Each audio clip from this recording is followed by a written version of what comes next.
ఇక పాలేరు నియోజకవర్గంలో అధికార పార్టీ అభ్యర్థి కందాల ఉపేందర్ రెడ్డి కాంగ్రెస్ ప్రచార committee co convener Ponguleti Srinivas Reddy మధ్య గట్టి పోటీ నెలకొంది. స్థానికుడిని ఆపదలో ఆదుకుంటానంటూ ఉపేందర్ రెడ్డి ఓటర్లకు చేరువవుతుంటే అభివృద్ధి ఎలా చేయాలో నేను చూపెడతానంటూ శ్రీనివాస్ రెడ్డి ఓటర్లకు గాలం వేస్తున్నారు. శ్రీనివాస్ రెడ్డి తనకు ప్రత్యర్థే కాదని ఉపేందర్ రెడ్డి అంటే ఖమ్మం జిల్లాలో బీఆర్ఎస్ అభ్యర్థులను అసెంబ్లీ గేట్ ను తాకనివ్వరని పొంగులేటి సవాల్ విసురుతున్నారు. ఇద్దరు అభ్యర్థుల కుటుంబ సభ్యులు విజయం కోసం ఓటరు ఇంటి తలుపు తట్టి ముమ్మర ప్రచారం చేస్తున్నారు. ఉపేందర్ రెడ్డి తరపున సతీమణి విజయ, కుమార్తెలు దీప్తి, అల్లుళ్ళు, బంధువులు ఇంటింటి ప్రచారం నిర్వహిస్తూ పాలేరు జనం మా కుటుంబ సభ్యులే ఆకట్టుకుంటున్నారు.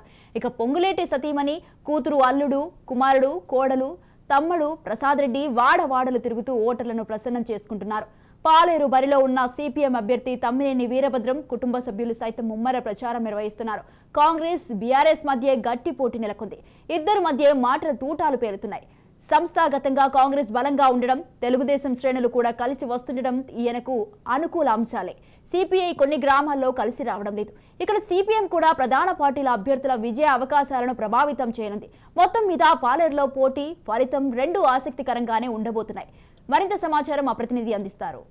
ఇక పాలేరు నియోజకవర్గంలో ప్రధానంగా 2018లో దాదాపుగా ఏదైతే ఇక్కడి నుంచి ఓటమి పాలైన తర్వాత తుమ్మల నాగేశ్వరరావు అక్కడి నుంచి సీట్లకు ఆశిస్తున్న పరిస్థితి కనిపిస్తుంది. ఆ నేపథ్యంలోనే అక్కడ సిట్టింగ్ స్థానాన్ని అయితే బీఆర్ఎస్ పార్టీ కందాల ఉపేందర్ రెడ్డికి కేటాయించడం జరిగింది. ఆ నేపథ్యంలో అతను కూడా పోటీ చేస్తున్న పరిస్థితి కనిపిస్తుంది. ఇక్కడ బలమైన ప్రత్యర్థిగా ఉన్నటువంటి ఏదైతే బీఆర్ఎస్ నుంచి వీడి కాంగ్రెస్ పార్టీలో చేరినటువంటి పొంగులేటి శ్రీనివాస్ రెడ్డికి ఆ టికెట్ని కేటాయించడంతో అక్కడ హోరాహోరీ పోటీ అయితే కొనసాగుతున్న పరిస్థితి కనిపిస్తుంది. ఇప్పటికే ఏదైతే పాలేరు నియోజకవర్గంలో కందాల ఉపేందర్ రెడ్డి అన్ని సామాజిక వర్గాలతో అయితే మమేకం అవుతూ ఆ విధంగా కూడా సామాజిక కార్యక్రమాలు, అదేవిధంగా వివిధ కోణాల్లో అయితే అతను సేవా కార్యక్రమాలు చేస్తూ అదేవిధంగా బీఆర్ఎస్ పార్టీ చేసిన సంక్షేమ పథకాలను ప్రజలకు తీసుకెళ్తూ అయితే ప్రచారాన్ని అయితే ముమ్మరం చేసి తను గెలుపు కోసం అయితే ప్రయత్నం చేస్తున్నాడు.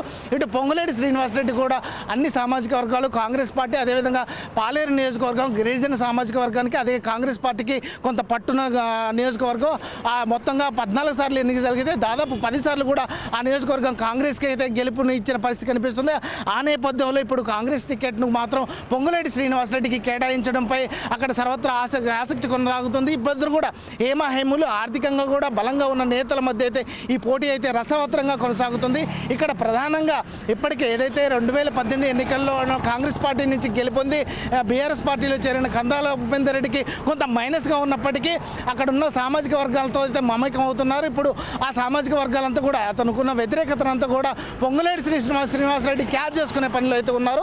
ఆ నేపథ్యంలో అక్కడ ఉన్నటువంటి కొన్ని సామాజిక వర్గాలు, అదేవిధంగా టీడీపీ క్యాడర్ను కూడా తన వైపు మళ్లించుకోవడంలో కొంత వైఫల్యం చెందారని చెప్పుకోవచ్చు.